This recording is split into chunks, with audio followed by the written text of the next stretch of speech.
మనం ఏ గల్ఫ్ దేశం పోయినా కానీ ఆ దేశం యొక్క గవర్నమెంట్ని కానీ ఆ దేశం యొక్క రాజును కానీ వాటిని కూర్చైతే మనం కామెంట్ చేయకూడదు. వాళ్ళను అవమానపరుస్తూ సోషల్ మీడియాలో పోస్టులు పెట్టకూడదు. రీసెంట్గా కువైట్లో జరిగిన సంఘటన ఏంటంటే, ఇద్దరు వ్యక్తులైతే కువైట్ రాజుని గూర్చి రాజరికాన్ని గూర్చి ఎక్స్లో ట్విట్టర్లో పోస్టులు అయితే పెట్టడం జరిగింది.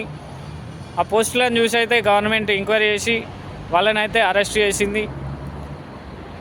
ఆ ఎంక్వైరీలో వాళ్ళు పెట్టిన పోస్టులు నిజమని తేలినప్పుడైతే వాళ్ళకు ఒకరికి 2 సంవత్సరాలు జైలు శిక్ష, ఒకరికైతే 4 సంవత్సరాల జైలు శిక్షణ అయితే వేసింది.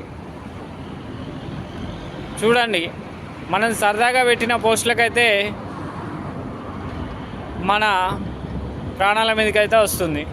అందుకని మనం ఏ దేశం పోయినా కానీ రాజుల గురించి కానీ ఆ దేశం గురించి కానీ కామెంట్ చేయకూడదు. కామెంట్ చేస్తూ సోషల్ మీడియాలో పోస్టులు పెట్టకూడదు. ఎందుకంటే మనం బతకడానికి వచ్చినాం. మన ఎన్ని సంవత్సరాలు ఎంత పెద్ద పోస్టులో పనిచేసినా కానీ మనం ఎప్పటికైనా ప్రవాసులమే కాబట్టి మనం కామెంట్ చేయడానికైతే మనకు అవకాశం లేదు. మన దేశంలో ఏం చేసినా నడుస్తుంది కాబట్టి మనం ఏ దేశం పోయినా కానీ జాగ్రత్తగా ఉండాలి. ఓకేనా ఫ్రెండ్స్?